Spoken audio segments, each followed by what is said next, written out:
Hello everyone, you all are very very welcome to IITN explains. IITN explains में आप सबका बहुत बहुत स्वागत है।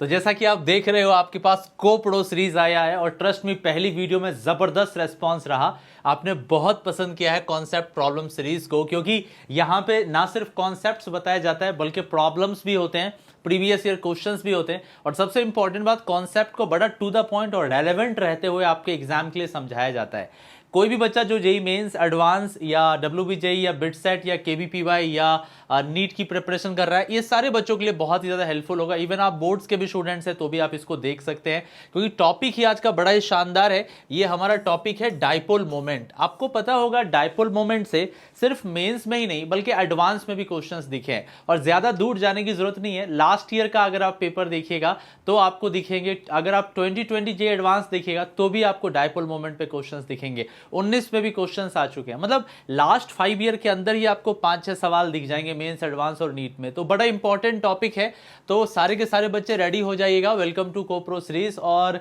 अपने बारे में बता दूं, आप मुझे जानते हैं, मैं आपका अपना MK सर तकरीबन 10 साल से पढ़ा रहा हूं और 3 साल हो गए अनअकैडमी प्लस पर लाइव पढ़ाते हुए, और अलग अलग ऑर्गेनाइजेशन से बेस्ट टीचिंग अवार्ड मिला है मुझे। 11 बेस्ट टीचिंग अवार्ड्स आज तक मिल चुके हैं। रिसेंटली मुझे अनअकैडमी की तरफ से भी अवार्ड मिला है, और मैंने कुछ बुक्स भी लिखी हैं। मेरी लिखी हुई जो बुक है इनऑर्गेनिक केमिस्ट्री की, उस पर 2 लाख से ज्यादा डाउनलोड सिर्फ 3 महीने में हुए हैं। आप www.itnexplains.com पे जाके उस बुक को फ्री में डाउनलोड कर सकते हैं। एक जेई मेंस, एडवांस, ओलंपियाड के लिए बड़ी ही कमाल की बुक होने जा रही है। आप लोग अगर अभी तक डाउनलोड नहीं किया है तो डाउनलोड कर लीजिएगा, ठीक है बेटा।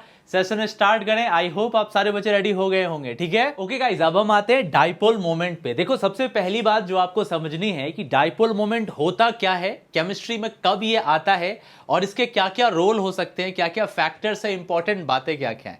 बेटा देखो, हमारा डाइपोल मोमेंट थोड़ा फिजिक्स के डाइपोल मोमेंट से अलग है तो यहां पर भी डाइपोल मोमेंट वैसा ही जैसा आप फिजिक्स में पढ़ते हो, पर यहां पे पर्टिकुलरली हम किसी बॉन्ड या मॉलिक्यूल की बात कर रहे होते हैं जब भी डाइपोल मोमेंट की बात करते हैं। हमारे केमिस्ट्री में डाइपोल मोमेंट तब आ रहा होता है जब किसी पर्टिकुलर बॉन्ड में किसी तरह का इलेक्ट्रोनेगेटिविटी डिफरेंस आता है, या किसी मॉलिक्यूल में लोन पेयर जब आ रहे होते हैं। तो आप इस बात को पहले दिमाग में समझिए कि डाइपोल मोमेंट 2 ही रीजन से जनरली क्रिएट होंगे। पहला, इधर किसी भी काइंड का, किसी भी तरह का इलेक्ट्रोनेगेटिविटी डिफरेंस हो किसी बॉन्ड में 2 एटम्स के बीच में, या हो सकता है लोन पेयर आ जाए। तो इन 2 कंडीशंस में डाइपोल मोमेंट आ जाते हैं। देखिए, डेफिनेशंस में मैंने क्लियर लिख रखा है कि dipole moment arises in any molecule where there is a separation of charge due to any kind of electronegativity. किसी भी तरह की इलेक्ट्रोनेगेटिविटी अगर आएगी उसमें डिफरेंस नजर आएगा, या प्रेजेंस ऑफ लोन पेयर होगा ना बेटा, तो डाइपोल मोमेंट ऑटोमेटिकली आ जाएगा। हम इसको रिप्रेजेंट कर रहे होते हैं म्यू से, राइट। जी हाँ, ये डाइपोल मोमेंट को रिप्रेजेंट करता है। अब देखो, जैसा कि मैंने बोला, ये किसी मॉलिक्यूल में दिया जाता है। तो एग्जांपल के तौर पे मैं आपको समझाने के लिए बताता हूं।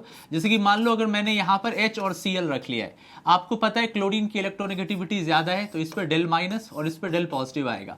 अब आपको पता है ये जो बॉन्ड लेंथ है, ऑब्वियस सी बात है दोनों एटम्स कुछ दूरी पे है, इसको अपन बॉन्ड लेंथ बोल रहे होंगे। और चार्ज का जो मैग्नीट्यूड है, तो अगर मैं म्यू की बात करूं तो जो चार्ज का मैग्नीट्यूड ले लेता हूं डेल प्लस माइनस इनटू जो बॉन्ड लेंथ है, मान लो x है, इससे इनटू कर देता हूं ना, तो ये हमको रिप्रेजेंट कर रहा होता है किसको, डाइपोल मोमेंट को, ठीक है। अब देखो, डाइपोल मोमेंट अगर मैं इसको SI यूनिट में लूंगा ना तो ये बहुत छोटी क्वांटिटी आएगी, क्योंकि आपको पता है केमिस्ट्री में जो डिस्टेंस बॉन्ड लेंथ होता है वो काफी छोटा होता है, ये पिकोमीटर के रेंज में चला जाता है। और साथ ही साथ चार्ज जो होता है वो बहुत ही 10 to the power negative coulomb के बराबर होता है। तो दोनों को जब इंटू करोगे तो dipole moment 10 to the power -34 -37 range का हो जाएगा। तो ऐसा डाइपोल मोमेंट लेना केमिस्ट्री में थोड़ा सा बढ़िया नहीं नजर आता है, इसीलिए हमारे केमिस्ट्री में जो मेजर यूनिट नजर आती है डाइपोल मोमेंट की, वो डी नजर आती है, ठीक है। इसको डिबॉय बोला जाता है, ठीक है ना। तो डिबॉय का हम यूज कर रहे होते हैं। अच्छा, अब आप में से कई बच्चे सोच रहे होंगे कि यहां पे कुछ और एग्जांपल्स दीजिए। देखिए बेटा, डाइपोल मोमेंट और बॉन्ड मोमेंट 2 अलग अलग चीजें हैं। मैं आपको बॉन्ड मोमेंट सेगमेंट में भी बताऊंगा। जैसे कि मान लीजिए कि अगर मैंने BF3 ले लिया, ठीक है, तो देखिए फ्लोरीन खींच रहा है, इस पे डेल माइनस आया है, यहां से भी फ्लोरीन खींच रहा है, डेल माइनस आया, फ्लोरीन खींच रहा है, डेल माइनस आया। तो डाइपोल मोमेंट इस डायरेक्शन में, इस डायरेक्शन में और इस डायरेक्शन में। आपको पता होना चाहिए डाइपोल मोमेंट एक वेक्टर क्वांटिटी होती है जिसमें मैग्नीट्यूड भी होता है और डायरेक्शन भी होता है, इसीलिए हम इनको वेक्टर से दिखाएंगे। तो ये जो आप देख रहे हैं डाइपोल, अगर मान लीजिए मैं इसको μ1 लिखूं, इसको μ2 लिखूं, इसको μ3 लिखूं, तो ये μ1 या μ2 या μ3 जो है इसको बोला जाता है बॉन्ड मोमेंट। मोमेंट। ठीक है बेटा, इसको बोला जाएगा बॉन्ड मोमेंट। अब इसका जो बॉन्ड मोमेंट है वो is not equal to zero है, पर आप ओवरऑल देखिए इसका जो रिजल्टेंट है वो ऐसे करके जाएगा और इसको कैंसिल आउट कर देगा। तो जो इसका म्यू रिजल्टेंट आ रहा होगा बेटा वो आ रहा होगा इज इक्वल टू जीरो। समझ रहे हो मेरी बात? जी हाँ, इसको बोला जाता है मॉलिक्यूलर मोमेंट। इसको बोला जाता है मॉलिक्यूलर मोमेंट, मतलब ओवरऑल मोमेंट जो होता है मॉलिक्यूल का वो इसी से दिया जाता है। तो जब कभी भी आपको बात किया जाएगा डायपोल मोमेंट का, तो किसी भी मॉलिक्यूल के लिए डिफॉल्ट वे में वो बात किया जा रहा होगा ओवरऑल मोमेंट का, ना कि बॉन्ड मोमेंट का। अगर हम ऐसा ना बोलें, अगर हम इसमें कंफ्यूज हो जाएं, तो आप ऐसे देखो, मैं कार्बन डाइऑक्साइड की बात करता हूं, हमसे बोला जाए कि बताओ इसका बॉन्ड मोमेंट क्या है, नॉन जीरो है। Yes, bond moment non zero है, क्योंकि इसका डायपोल इधर, इसका डायपोल इधर है, लेकिन चूंकि दोनों एक दूसरे को कैंसिल कर दिया तो जो रिजल्टेंट डायपोल मोमेंट है वो जीरो है। तो जब कभी भी हम बात करेंगे डायपोल मोमेंट की, तो ये ओवरऑल मॉलिक्यूल के लिए दिया जा रहा होगा, ये ओवरऑल मॉलिक्यूल के लिए दिया जा रहा होगा। तो क्लियर है? तो एक बार मैं क्विकली आपको समझा दूं, तो डायपोल मोमेंट क्या होता है, चार्ज के मैग्नीट्यूड को आप ले लीजिए, इसको डिस्टेंस से मल्टीप्लाई कर दीजिए, जो जनरली बॉन्ड लेंथ होता है, तो जो वेक्टर क्वांटिटी दिख रही होती है हम इसको डायपोल मोमेंट बोलते हैं। डायपोल मोमेंट किसी मॉलिक्यूल के लिए बहुत छोटा सा बन के आता है। अगर एसआई में लेंगे तो कूलाम मीटर में बहुत छोटा बनेगा, 10⁻⁻³ से 42 रेंज तक माइनस में चला जाएगा। इसलिए इस क्वांटिटी को ढोना केमिस्ट्री में डिफिकल्ट है, इसीलिए यूनिट यूज किया जाता है डिवॉय। रिलेशंस जानने की जरूरत नहीं, वो आप फिजिक्स में जानते हैं। ठीक है बेटा? हाँ, अब ये दो वजह से क्रिएट हो रहा होता है, इलेक्ट्रोनेगेटिविटी डिफरेंस के वजह से या लोन पेयर की वजह से। अब लोन पेयर की वजह से मैंने आपको अभी दिखा देना है, ये देखो, जैसे कि मान लो यहाँ NH3 है, राइट? तो डायपोल मोमेंट, एक तो इधर से नाइट्रोजन ज्यादा इलेक्ट्रॉन खींच रहा है, तो एक तो वेक्टर इस तरफ जा रहा है। अच्छा, लोन पेयर का भी अपना एक मोमेंट होता है, लोन पेयर मोमेंट, ये हमेशा टुवर्ड्स द लोन पेयर दिया जाता है। तो कई बार क्या आपको देखने को मिलता है, जो डायपोल मोमेंट है लोन पेयर की वजह से भी अपन रिप्रेजेंट कर रहे होते हैं। जैसे एग्जांपल के तौर पे SnCl2, अब देखो SnCl2 में ये तुम्हारा लोन पेयर है, इसके वजह से मोमेंट ऊपर जा रहा होगा और यहां से मोमेंट इधर और यहां से मोमेंट इधर आ रहा होगा। तो ये सारी चीजें हैं, तो या तो कोई लोन पेयर आ जाए या तो आपके पास इलेक्ट्रोनेगेटिविटी डिफरेंस आ जाए, डायपोल मोमेंट क्रिएट हो जाएगा। क्लियर हो गया सबका? ओके गाइज, अब नेक्स्ट पॉइंट की तरफ आते हैं। दूसरा बहुत इंपॉर्टेंट पॉइंट है, आप बहुत ध्यान से देखिए, यहां लिखा हुआ भी है कि कुछ इंपॉर्टेंट फैक्टर्स या पॉइंट्स जिसके ऊपर डायपोल मोमेंट डिपेंड करता है। तो अगर मान लो कोई एक पॉली एटॉमिक मॉलिक्यूल है, पॉली एटॉमिक मॉलिक्यूल उसको बोलते हैं जिस मॉलिक्यूल में 2 से ज्यादा एटम पाए जाते हैं, राइट? तो अगर उसके अंदर पोलर बॉन्ड्स हैं, फिर भी अगर उस मॉलिक्यूल का डायपोल मोमेंट जीरो है, तो बेटा ये दो ही चीजें बताता है, या तो वो जो मॉलिक्यूल होगा वो लीनियर रहा होगा या वो मॉलिक्यूल सिमेट्रिकल रहा होगा। मैं फिर से रिपीट कर दे रहा हूं, आप क्लियर ध्यान से देखिए कि अगर किसी भी पॉली एटॉमिक मॉलिक्यूल के अंदर जिसके अंदर पोलर कोवलेंट बॉन्ड्स हो लेकिन जीरो डायपोल मोमेंट उसका दिखता है, तो ये या तो रिप्रेजेंट कर रहा होता है कि ये आपका लीनियर है, या तो ये बता रहा होता है कि symmetrical structure of the molecule है, मॉलिक्यूल हमारा सिमेट्रिकल है। दो चीजें पता चलती हैं। तो पोलर कोवलेंट बॉन्ड की बात करेंगे, नॉन पोलर है तब तो सोचने की जरूरत ही नहीं है, हम पोलर की बात कर रहे हैं। अब जैसे एग्जांपल के तौर पे आप ले लीजिए, हम बात कर लेते हैं कार्बन डाइऑक्साइड की। अब देखो CO2 में क्या हो रहा है, अगर आप बहुत ध्यान से देखोगे तो C डबल बॉन्ड हो, डबल बॉन्ड हो, ऑक्सीजन की इलेक्ट्रोनेगेटिविटी ज्यादा है, डायपोल मोमेंट आ जाएगा, पिछली स्लाइड में ही बताए थे। तो जो ज्यादा इलेक्ट्रोनेगेटिव है, मोमेंट वेक्टर उस डायरेक्शन में जा रहा होगा, इस डायरेक्शन में जा रहा होगा। अब देखो ये पॉलीएटॉमिक है, साथ ही साथ इसमें पोलर बॉन्ड्स हैं, फिर भी ये मॉलिक्यूल लीनियर होने की वजह से dipole moment mu is equal to 0 रख लेगा। समझ में आ रही बात? अच्छा, अब मान लीजिए कि हमने ले लिया BeCl2। अब देखो BeCl2 में भी कुछ ऐसा है, क्लोरीन ज्यादा इलेक्ट्रोनेगेटिव है, इस तरफ खींचेगा, ये ज्यादा इलेक्ट्रोनेगेटिव है, इस तरफ खींचेगा। अगेन पोलर बॉन्ड होने के बावजूद भी इसका डायपोल मोमेंट 0 चला गया, बिकॉज ये लीनियर है। आगे आइए, अब आपको कुछ एग्जांपल्स देखिए कार्बन डाइसल्फाइड की। अब CH2 में भी आप देखिए, ये इस तरफ खींचेगा, ये इस तरफ खींचेगा, again mu is equal to 0 आ गया। ठीक है, और कुछ एग्जांपल्स देखिए, जैसे मान लीजिए हम एसिटिलीन की बात कर लेते हैं, C ट्रिपल बॉन्ड C, यहां से H है और यहां से H है। अब देखिए यहां पर भी सेम फंडा है, कार्बन ज्यादा इलेक्ट्रोनेगेटिव है तो ये इधर से इधर खींच रहा है, यहां कार्बन ज्यादा है, इधर से इधर खींच रहा है, पोलर बॉन्ड है but still mu is equal to 0 हो गया। उसी तरीके से मान लीजिए C ट्रिपल बॉन्ड C है, और अगर हम यहाँ पे फ्लोरो लगा देंगे तो यहां से इधर खींच रहा है, यहां से इधर खींच रहा है, यहां पर भी पोलर बॉन्ड है पर dipole moment is equal to 0 हो गया। तो बेटा जब कभी भी आपको पोलर बॉन्ड दिखे, कोई पॉली एटॉमिक मॉलिक्यूल दिखता है, बट अगर उसके अंदर लीनियर जैसे ही वो नजर आने लग जाएगा, ऑटोमेटिकली उसका डायपोल मोमेंट क्या हो जाएगा? 0 हो जाएगा। क्लियर है? आ रही बात समझ में? बिल्कुल बात समझ में आ रही होगी, ठीक है। दूसरा हमने बात किया सिमेट्रिकल स्ट्रक्चर का। अब कई बार लीनियर नहीं है बट सिमेट्रिकल है। जैसे एग्जांपल के तौर पे अब ले लीजिए, आपके पास BCl3 है, बोरोन ट्राइक्लोराइड, या कोई भी आप BX3 यूज कर सकते हैं, चाहे आपका BF3 हो, BBr3 हो या BI3 हो। अब इसमें क्या हो रहा होगा, देखो यहां से आपके पास एक Cl है, यहां से एक Cl और यहां से एक Cl है। ऑब्वियस सी बात, हम क्लियर देख रहे हैं कि डायपोल मोमेंट वाइज बात करें तो क्लोरीन इस तरफ खींच रहा होगा, यहां से इस तरफ जा रहा होगा, यहां से इस तरफ जा रहा होगा, तो म्यू इज इक्वल टू क्या हो जाएगा, यहां पर भी 0 हो जाएगा। देखो यहां लीनियर नहीं था पर रिजल्टेंट कैंसिल हो गया, इसीलिए डायपोल मोमेंट इसका 0 है। समझ रहे हो मेरी बात? मेरी बात समझ में आ रही है? अच्छा, और एग्जांपल देखो, अब मान लो हम सिलिकॉन टेट्राफ्लोराइड की बात करते तो यहां से SI है, यहां से F है, यहां से F है, यहां से F है।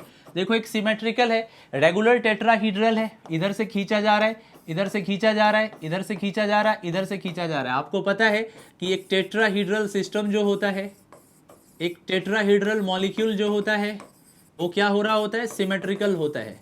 और सिमेट्रिकल जैसे ही आ जाएगा automatically mu is equal to क्या हो जाएगा, 0 हो जाएगा। और कुछ एग्जांपल्स आपको दे देते हैं, जैसे कि मान लीजिए हमने PF5 ले लिया है। देखिए यहां से फ्लोरीन है, यहां से फ्लोरीन है, यहां से फ्लोरीन है, राइट, यहां से मान लो फ्लोरीन है, यहां से फ्लोरीन है। डायपोल मोमेंट की बात करो, ये यहां से गया, ये यहां से गया, ये यहां से गया, रिजल्टेंट ऐसे निकला, कैंसिल कर दिया इक्वेटोरियल पे। अब एक्सियल की बात करते हैं, ऊपर नीचे सिमेट्रिकल है, कैंसिल हो गया, म्यू इज इक्वल टू 0। आ रही है बात समझ में? और एग्जाम्पल देखो, अब मान लो कि हम बात कर लेते हैं किसकी, जी हाँ ACCl6 की बात कर लेते हैं। तो देखिए Ac यहां से हो गया Cl, यहां से हो गया Cl, यहां से Cl, यहां से Cl, यहां से Cl, यहां से Cl। अब देखिए ये इधर खींच रहा है, ये इधर खींच रहा है, ये इधर खींच रहा है, ये इधर खींच रहा है, ये ऊपर खींच रहा है, ये नीचे खींच रहा है। कंप्लीट सिमेट्रिकल स्पेसीज आपको दिख रही है, ये पूरी तरीके से सिमेट्रिकल मॉलिक्यूल दिख रहा है, तो म्यू इज इक्वल टू क्या हो गया, 0 हो गया। और एग्जांपल भी लिए जा सकते हैं, बिल्कुल लोन पेयर वाला एक दिखा देते हैं। मान लीजिए XC है, यहाँ F है, यहाँ F है, यहाँ F है, यहाँ लोन पेयर है, यहाँ लोन पेयर है। देखिए ये इधर खींचा, ये इधर खींचा, रिजल्टेंट ऐसे निकलेगा, ये यहाँ खींचा, यहाँ खींचा, रिजल्टेंट ऐसे निकलेगा, कैंसिल आउट कर दिया, लोन पेयर ऊपर, लोन पेयर नीचे, अगेन सिमेट्रिकल हो गया। जैसे सिमेट्रिकल हो गया mu is equal to 0। Conclude कर देता हूं, बहुत सारे एग्जांपल्स मैंने दे दिए हैं। तो अगर जब भी कभी आपको कोई पॉलीएटॉमिक मॉलिक्यूल दिखता है और अगर उसके अंदर पोलर बॉन्ड्स हैं बट अगर उसका ओवरऑल डायपोल मोमेंट 0 हो जाता है, तो दो ही चीजें हो रही होंगी, या तो वो पॉलीएटॉमिक मॉलिक्यूल लीनियर हो रहा होगा या उस पॉलीएटॉमिक मॉलिक्यूल के अंदर any kind of symmetry available होगी। तो सिमेट्री और लीनियर इन दोनों कंडीशंस में पोलर बॉन्ड होने के बावजूद बॉन्ड मोमेंट तो नॉन जीरो होता है पर ओवरऑल डायपोल मोमेंट 0 हो जाता है।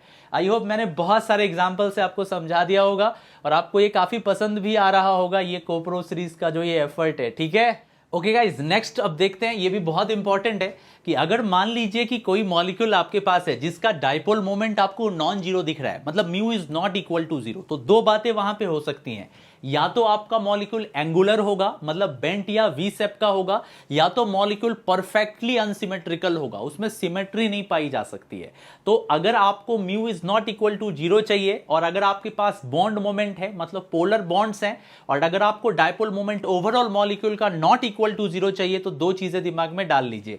सबसे पहली और इंपॉर्टेंट चीज कि वो या तो बेंट होगा या एंगुलर होगा या वी शेप होगा, और दूसरी चीज वो अनसिमेट्रिकल होगा। अगर ये कंडीशंस फुलफिल हो गए, automatically mu is not equal to 0 आ जाएगा। देखिए वही चीज लिखी हुई है, if a molecules has mu is not equal to 0 then it should be angular, angular हो सकता है, बेंट हो सकता है या वी हो सकता है, या हैविंग अनसिमेट्रिकल ज्योमेट्री, या उसमें अनसिमेट्रिकल ज्योमेट्री रही होगी। मैं एक्सप्लेन कर देता हूं आपको, जैसे कि एग्जांपल के तौर पे आपको छोटा सा एग्जांपल देते हैं। आप मान लीजिए सल्फर डाइऑक्साइड है, ये रहा आपके पास SO2, ये रहा इसका लोन पेयर। अब देखो बहुत ध्यान से, ये आपको एंगुलर दिख रहा है, आ रही बात समझ में? ये कैसा दिख रहा है आपको? एंगुलर दिख रहा है। एंगुलर होने की वजह से आप अगर चेक करोगे तो इसका डायपोल मोमेंट इधर है, इसका डायपोल मोमेंट इधर है, इसका डायपोल मोमेंट दोनों का नीचे आएगा, इसका डायपोल मोमेंट ऊपर की तरफ है, दोनों इक्वल नहीं है, इसीलिए कट नहीं होगा, तो क्या हो जाएगा? Mu is not equal to 0 हो जाएगा। आ रही बात समझ में? या मान लीजिए कि हमारे पास क्या है, PbBr2 है, यहां से Br आ गया, यहां से Br आ गया, यहां से एक आपके पास लोन पेयर है। देखिए इधर खींच रहा है, ये इधर खींच रहा है, और ये वाला जो मोमेंट है ऊपर की तरफ जा रहा है, ये थोड़ा नीचे की तरफ आ रहा है। Again mu is not equal to 0। अब देखो ये बेंट के केस में जा रहे हो, ठीक है। और बात करते हैं, जैसे सेलेनियम डाइऑक्साइड, ये देखिए गैस फेज में SiO2 लेते हैं एक सिंगल यूनिट को, तो यहां देखो ये इधर आ रहा है, ये देखो इस तरफ आ रहा है, इसका देखो यहां से लोन पेयर भी है जो ऊपर जा रहा है, पर दोनों आइडेंटिकली कैंसिल आउट नहीं कर पा रहे एक दूसरे को, इसीलिए सेलेनियम डाइऑक्साइड में भी mu is not equal to 0 आएगा। और बात करें इसके बारे में, अब मान लीजिए कि हमारे पास SnCl2 है, ठीक है, स्टेनस क्लोराइड, और यहां पे देखो ये लोन पेयर है, देखो इसका डायपोल मोमेंट इस तरफ आ रहा है, इसका डायपोल मोमेंट इस तरफ आ रहा है, रिजल्टेंट नीचे की तरफ जा रहा है, ये ऊपर की तरफ जा रहा है, दोनों अनइक्वल है, तो mu is not equal to 0 हो जाएगा। सो बेटा पता ये चला कि आप इन मॉलिक्यूल्स को देखो, सल्फर डाइऑक्साइड आपके पास lead-2 ब्रोमाइड या सेलेनियम डाइऑक्साइड गैस फेज या स्टेनस क्लोराइड, ये सब के सब बेंट या एंगुलर हैं और इन सब का mu is not equal to 0 है, राइट? समझ में आ रही बात? अच्छा, फिर बोला गया कि अनसिमेट्रिकल ज्योमेट्री भी हो सकती है। अब देखो कई बच्चों को कंफ्यूजन होता है पानी के बारे में, है ना? अब देखो पानी अनसिमेट्रिकल होता है। अब H2O में देखो यहां से लोन पेयर है, यहां से लोन पेयर है, राइट? अभी ये आपको कैसा दिख रहा है? एक अनसिमेट्रिकल है और साथ ही साथ देखिए लीनियर भी नहीं है। तो इसका डायपोल इस तरीके से खींचेगा, इसका डायपोल ऐसे खींचेगा, इसका डायपोल यहां जाएगा, इसका डायपोल यहां जाएगा, तो यहां पे mu is not equal to 0। बहुत अच्छा खासा डायपोल मोमेंट वाटर का आपको दिख रहा होगा। समझ में आ रही है बात समझ में आ रही है आपको? बिल्कुल क्लियर हो रहा होगा, ठीक है। और कुछ एग्जांपल्स देख लीजिए, जैसे कि मान लीजिए हम सल्फर टेट्राफ्लोराइड SF4 की बात करते हैं। अब आपको पता है SF4 सीसो के जैसा होता है या पाई लाइक शेप में पाया जाता है। तो देखो यहां से इसका लोन पेयर है, यहां से इसका फ्लोरीन है, यहां से इसका फ्लोरीन है, यहां से ये फ्लोरीन है। वेस्पर में आपने पढ़ा थोड़ा झुक गया है। यहां पर भी देखिएगा ये मॉलिक्यूल आपको सिमेट्रिकल नहीं दिख रहा है, राइट? यहां पर भी डायपोल मोमेंट आपको नॉन इक्वल टू 0 आएगा, ठीक है? मैं दिखा देता हूं आपको। देखो ये इधर खींच रहा है, ये यहां खींच रहा है, रिजल्टेंट कहीं ना कहीं बीच से निकला होगा। ये यहां खींच रहा है, ये यहां खींच रहा है, रिजल्टेंट कहीं ना कहीं इधर ही लाई कर रहा होगा। इसके वजह से थोड़ा सा मोमेंट कैंसिल जरूर होगा, पर still mu is not equal to 0। आ रही है बात समझ में? SF4 में भी आपने देख लिया, ये सेम फंडा काम कर रहा है, ठीक है? अच्छा, और बात कर लेते हैं, ClF3 की बात कर लेते हैं, ठीक है? अब देखिए ClF3 में क्या हो रहा होगा। अब देखो यहां पे आपके पास क्या हो गया, 3 बॉन्ड पेयर हो गए और यहां से 2 लोन पेयर हो गया बेटा। तो ये कुछ ऐसा हो रहा होगा, Cl यहां से देखो एक लोन पेयर, दूसरा लोन पेयर, समझ रहे हो?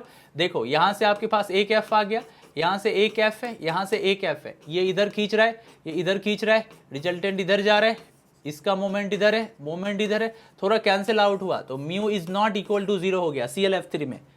क्लियर हो रही है बात? समझ में आ रही है बेटा? अच्छा, हाइड्रोजन सल्फाइड में भी आप ऐसे ही देख सकते हैं। देखिए यहाँ H है, यहाँ से देखिए यहाँ से आपके पास पेयर आया। अब ये देखिए यहाँ से सल्फर ज्यादा इलेक्ट्रोनेगेटिव है, इधर खींच रहा है, ये इधर खींच रहा है, ये ऊपर खींच रहा है, ये ऊपर खींच रहा है, रिजल्टेंट ऊपर की तरफ आया, again mu is not equal to 0 आया। यहाँ पर H2S भी अनसिमेट्रिकल है। सो जो मोटा मोटी अपने को बात समझ में आई कि अगर पॉलीएटॉमिक मॉलिक्यूल है जहां पे आपको किसी भी काइंड का बॉन्ड मोमेंट नजर आ रहा है और अगर उसमें म्यू इज इक्वल टू 0 आता है, तो इधर या वो बेंट होगा, एंगुलर होगा या वी शेप रह रहा होगा, या उसमें सिमेट्रिसिटी अवेलेबल नहीं होगी, वो एक अनसिमेट्रिकल ज्योमेट्री को ऑक्यूपाई कर रहा होगा। यहां तक क्लियर है सबका? देख लीजिए सारे के सारे बच्चों का क्लियर हो गया होगा, ठीक है? कोई दिक्कत तो नहीं है? इसी तरह के बहुत सारे और भी एग्जांपल्स दिए जा सकते हैं। जैसे एग्जांपल के तौर पे हम अमोनिया को ले सकते हैं। अब देखिए अमोनिया भी इसी कैटेगरी में आता है, आप अगर चेक कर पाइएगा यहां पर भी देखिए ये आपको अनसिमेट्रिकल दिखता है, राइट? इसका लोन पेयर इधर है, मोमेंट ऊपर जा रहा है, ये देखिए इधर है, ये इधर है, ये इधर है, mu is not equal to 0। इसी कैटेगरी के अंदर आप NF3 को भी पुट कर सकते हैं, ठीक है ना? अब देखिए NF3 कैसे आ रहा होगा, इसमें देखिए डायरेक्शन को जरा चेक करना NF3 में कैसे यहां पर काउंटर हो जाता है। ये भी आपका अनसिमेट्रिकल है, तो bond moment, lone pair moment ऊपर की तरफ होगा और जो बॉन्ड मोमेंट है वो नीचे की तरफ होगा, ऑपोजिंग है, बट यहां पर कैंसिल पूरी तरीके से नहीं होगा, mu is not equal to 0। तो SO2, PbBr2, SeO2, SnCl2, NH3, H2O, SF4, ClF3, NF3, H2S, ये सब के सब mu is not equal to 0 हो गए, ठीक है? आइए अब कंसीडर करते हैं कुछ एग्जांपल्स को। वो एग्जांपल्स वही है जो इंपॉर्टेंट पॉइंट्स के ऊपर बेस्ड हैं। तो ये भी बड़ी इंपॉर्टेंट टू द पॉइंट चीज दी गई है कि कुछ इंपॉर्टेंट पॉइंट में हम कंसीडर करेंगे dipole moment in covalent molecule का। आप लोग इसको मेरे साथ साथ ट्राई कीजिएगा। सबसे पहले हम बात करते हैं BF3 में। अब देखो किस क्राइटेरिया के ऊपर ये फिट बैठ रहा है। ये रहा तुम्हारा BF3।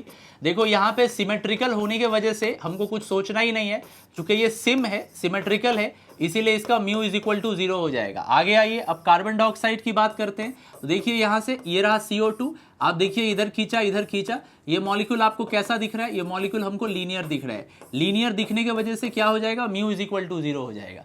SO3 में आइए। अब SO3 में हम क्या करेंगे? S है, यहाँ से डबल बॉन्ड O है, यहाँ से डबल बॉन्ड O, यहाँ से डबल बॉन्ड O, ये इस तरफ गया है, ये इस तरफ गया है, ये इस तरफ गया है। अगेन आपको कैसा दिख रहा है? सिमेट्रिकल दिख रहा है। और सिमेट्रिकल जैसे ही आ जाता है म्यू इज इक्वल टू क्या हो जाएगा? 0 हो जाएगा।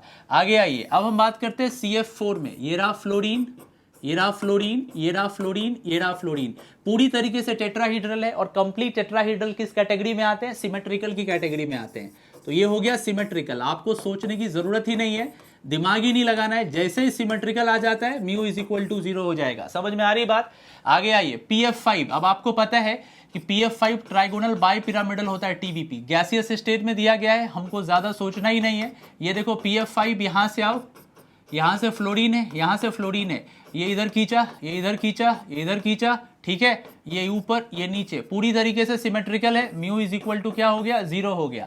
ठीक है, आगे आइए, अब SF6 की बात करते हैं। अब देखिए SF6, यहाँ से F है, यहाँ से F है, यहाँ से F है, यहाँ से F, इस तरफ से भी F और यहाँ से भी F, पूरी तरीके से सिमेट्रिकल है। सारे के सारे काट देंगे, मैं वेक्टर नहीं दिखा रहा। Mu is equal to 0। XCF2 में आइए, इंटरेस्टिंग है। अब XCF2 में देखिए, ये रहा जेनन, ठीक है, इसमें क्या हो गया? 3 बॉन्ड पेयर, 2 लोन पेयर। अब देखिए, जो लोन पेयर होंगे वो कहाँ रहना पसंद करेंगे? इक्विटोरियल पे। और जो हाई इलेक्ट्रोनेगेटिव है वो एक्सियल पे। देखिए, ये ऊपर की तरफ खींचा, ये नीचे की तरफ खींचा, और ये सारे के सारे इधर इधर इधर कैंसिल आउट हो गए। म्यू इज इक्वल टू क्या हो गया? 0 हो गया। आगे आइए, कार्बन डाइसल्फाइड पे है ना। अब देखिए CH2 में क्या हो गया? ये रहा C, double bond S, double bond S। अभी देखिए, इधर खींचा, इधर खींचा, ये मॉलिक्यूल कैसा है? लीनियर है। लीनियर होने की वजह से म्यू इज इक्वल टू 0 आ गया। ठीक है, अब आगे आइए CCl4। अब CCl4 में क्या है? यहाँ से क्लोरीन है, यहाँ क्लोरीन है, यहाँ क्लोरीन है, यहाँ क्लोरीन है। अब क्लोरीन ज्यादा इलेक्ट्रोनेगेटिव है, खींच रहे खींच रहे खींच रहे खींच रहे, सारे के सारे एक दूसरे को कैंसिल आउट करके सिमेट्रिकल होने की वजह से म्यू इज इक्वल टू 0। समझ रहे हो? देखो, हमको अभी तक जो भी दिख रहा है या तो लीनियर दिख रहा है या सिमेट्रिकल दिख रहा है। PCl5 की बात कर लेते हैं। अब देखो, यहां से P है, Cl Cl Cl Cl Cl, बिल्कुल सिमेट्रिकल है PF5 के जैसा। Mu is equal to 0। XCF4 की बात करते हैं, स्क्वायर प्लेनर है। ये रहा F, ये रहा F, ये रहा F, ये रहा F, lone pair, lone pair, बिल्कुल देखिए, ये इधर इधर इधर सब एक दूसरे को कैंसिल आउट कर दिया। Mu is equal to 0। So BF3 0, CO2 0, SO3 0, CF4 0, PF5 0, SF6 0, XCF2 0, CH2 0, CCl4 0, PCl5 0, XCF4 0। तो यहाँ जितने भी एग्जांपल्स एक्चुअली हमको चेक करने दिए गए थे, सारे के सारे जो मॉलिक्यूल्स हैं वो किस कैटेगरी के अंदर लाई करते हैं? Non polar. ये सारे के सारे नॉन पोलर कैटेगरी है। क्लियर हो गया सबका? एकदम समझ में आ गया? तो या तो देखना है लीनियर या तो देखना है सिमेट्रिकल। ओके गाइस, अब नेक्स्ट देख रहे हैं, ये भी बड़ा इंपॉर्टेंट है। सम इंपॉर्टेंट फैक्टर्स जो है डाइपोल मोमेंट में, इसमें 2 चीजें हमको देखनी है। पहली तो डाइपोल मोमेंट ऑफ हाइड्रोहेलिक एसिड, मतलब हम HX की बात कर रहे हैं। अब देखो बेटा, HX के अंदर कौन कौन से एसिड्स आते हैं आपके पास? HF आते हैं, hydrofluoric acid, hydrochloric acid, hydrobromic acid and hydro iodic acid. समझ रहे हो मेरी बात? ये 4 एसिड्स आते हैं। अब बहुत ध्यान से देखो, अब आपको पता है कि डाइपोल मोमेंट 2 चीजों के ऊपर डिपेंड कर रहा होता है। पहली चीज होती है डिस्टेंस और दूसरा होता है चार्ज सेपरेशन, राइट। लेकिन हमको फिर भी पता होना चाहिए, जैसे कि जब आप CH3F में और CH3Cl में कंपेयर करते हो तो आप देखते हो वहां पे हम चार्ज को ज्यादा प्रायोरिटी दे रहे होते हैं, राइट। CH3Cl जीत जाता है CH3F से।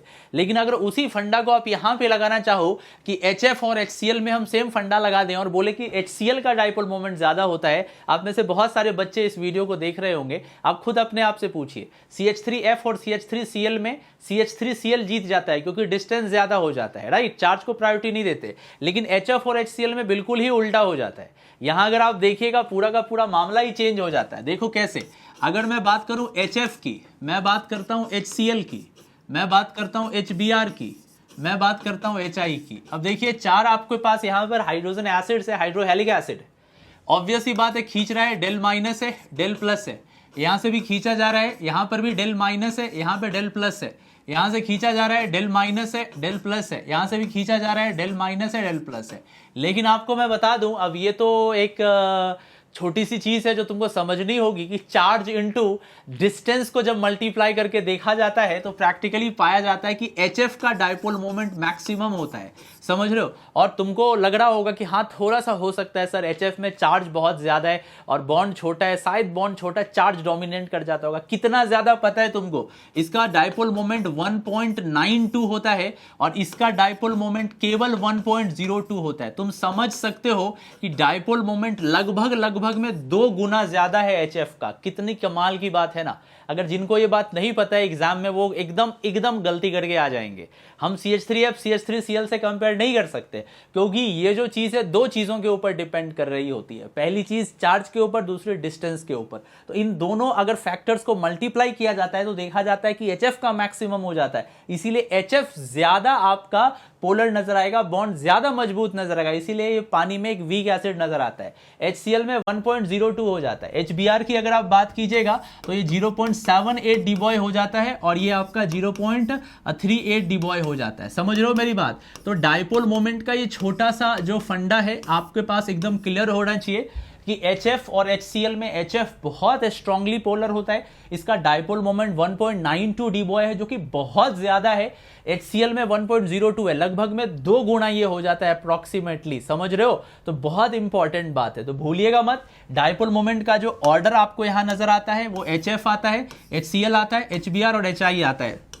समझ रहे हो? इसीलिए अगर आपसे कोई बोले कि इसका रीजन क्या है तो आप रीजन ये बोलिएगा क्योंकि dipole moment charge into distance के प्रोडक्ट के ऊपर डिपेंड करता है। दोनों को इनटू कर रहे होते हैं तो इसमें चार्ज और डिस्टेंस को इनटू करने पे देखा जाता है कि डायपोल मोमेंट HF का HCl पे डोमिनेट कर रहा है। Are you getting my point? यही ऑर्डर पूरा का पूरा फॉलो होगा। क्लियर है? सबका क्लियर है? ओके गाइज, अब दूसरा देखते हैं। Dipole moment of methyl chloride, methylene chloride, chloroform और कार्बन टेट्राक्लोराइड। ये तो आपने जेई के प्रीवियस ईयर में भी देखा होगा। तो हमारे पास जो मॉलिक्यूल है देख लीजिए। सबसे पहला मॉलिक्यूल CH3Cl है, दूसरा मॉलिक्यूल मिथिलीन क्लोराइड बोले तो CH2Cl2 है, तीसरा मॉलिक्यूल क्लोरोफॉर्म बोले तो CHCl3 है, चौथा मॉलिक्यूल CCl4 है। ग्रेट। अब अगर मैं इनके डायपोल मोमेंट के ऊपर कंसीडर करूं एक बार तो सीधा सा फंडा है। देखो यहां क्या होता है, पहले से पता होना चाहिए था, नहीं पता है तो अभी देख लीजिए। यहां आपको पता है क्लोरीन ऊपर की तरफ खींच रहा है, यहां कार्बन ज्यादा है, ऊपर ऊपर ऊपर। सारे के सारे डायपोल मोमेंट एक डायरेक्शन में ऊपर की तरफ मूव कर रहे हैं। इसका जो म्यू आपको देखने को मिलेगा वो मैक्सिमम देखने को मिलेगा 1.8 डीबॉय, 1.8 डीबॉय तक इसका डायपोल मोमेंट चला जाता है, जो कि बड़ी अच्छी बात है। अब जब हम मिथिलीन में जा रहे होते हैं तो यहां क्या होता है कि क्लोरीन एक अपोजिंग हो जाता है। देखिए कैसे, यहां से आप मान लीजिए यहां से Cl है, यहां से Cl है, यहां से H है और यहां से H है। अब देखिए ये डायपोल मोमेंट इधर जा रहा है, ये डायपोल मोमेंट इधर जा रहा है, समझ रहे हो? ये डायपोल मोमेंट इधर है, तो जो रिजल्टेंट है एक दूसरे को कैंसिल आउट करने की कोशिश कर रहा है। तो एक ही Cl के वजह से जो CCl का डायपोल मोमेंट सिर्फ एक ही जगह से क्रिएट हो पाता है। तो यहाँ एक क्लोरीन चूंकि अपोजिंग हो जाता है इसीलिए डायपोल मोमेंट 1.8 से घट के 1.6 डीबॉय तक पहुंच जाता है, मतलब घट जाता है डायपोल मोमेंट। CHCl3 में और भी ज्यादा अपोजिंग हो जाते हैं। आप देखिए क्लोरोफॉर्म में क्या हो रहा होता है, यहां से C है, मान लीजिए यहाँ H है, यहाँ Cl है, यहाँ Cl है, यहाँ Cl है तो टेट्राहीड्रली ये इधर से खींचा जा रहा है, ये इधर खींच रहा है, ये इधर खींच रहा है, ये इधर खींच रहा है। तो यहाँ अपोजिंग दो Cl होने की वजह से म्यू और भी घट के 1.0 डीबॉय हो जाता है और CCl4 में पूरी तरीके से सिमेट्रिकल मॉलिक्यूल हो जाता है। यहाँ सारे के सारे वेक्टर एक दूसरे को कैंसिल आउट कर दिए हो रहे होते हैं, तो यहाँ से म्यू इज इक्वल टू 0 डीबॉय हो जाता है। आप देखो मैं बार बार बच्चों को बोलता हूं कि प्रिपरेशन ऐसी कीजिए कि चीजें पहले से पता होनी चाहिए। अब अगर आप एग्जाम में बैठ के खुद से सोचोगे तो तुम मुझे बताओ क्या तुम्हारा दिमाग ऑटोमेटिकली सोच पाएगा कि HF और HCl में से हम चार्ज को ज्यादा प्रायोरिटी दे या डिस्टेंस को ज्यादा प्रायोरिटी दे? नहीं सोच पाओगे। इसीलिए हमारी जरूरत होती है हम आपको ये चीज बता देते ताकि एग्जाम में देखते साथ आपका ब्रेन क्लिक कर पाए। जैसे ही देखे पता रहे अच्छा ये HF ज्यादा होता है, अच्छा ये CH3Cl होता है, फिर CH2Cl2 होगा, फिर CHCl3 होगा, फिर CCl4 होगा। तो ये सारी चीजें बेटा आपको पहले से पता होनी चाहिए ताकि एग्जाम में आपको ज्यादा सोचना ना पड़े। तो यहां सारे के सारे सेम डायरेक्शन में है तो बहुत ज्यादा डायपोल मोमेंट है। यहां एक Cl अपोजिंग है, घट गया, यहां 2 Cl अपोजिंग है और घट गया, यहां सिमेट्रिकल है, पूरी तरीके से नॉन पोलर हो गया। तो ये भी बड़ी इंपॉर्टेंट बात थी जो आपको क्लियर हुई होगी। ठीक है, ओके गाइस, अब नेक्स्ट देखेंगे ये है dipole moment of non linear groups and concept of rotamers. अब ये क्या होता है, ये भी बड़ा इंपॉर्टेंट एडवांस तक टच करेगा।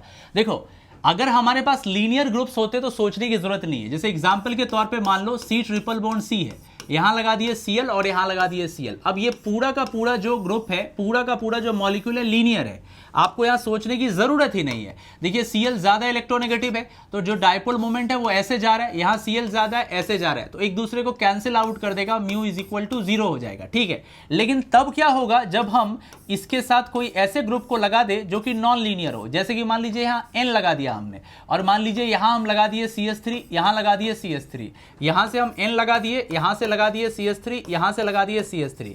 अब अगर आप देखोगे तो आप नहीं बोल सकते हो कि ये पूरा का पूरा लीनियर है। क्या पूरा का पूरा एक डायरेक्शन में काम कर रहा है? नहीं कर रहा है। तो ये मॉलिक्यूल जो हो गया वो नॉन लीनियर हो गया।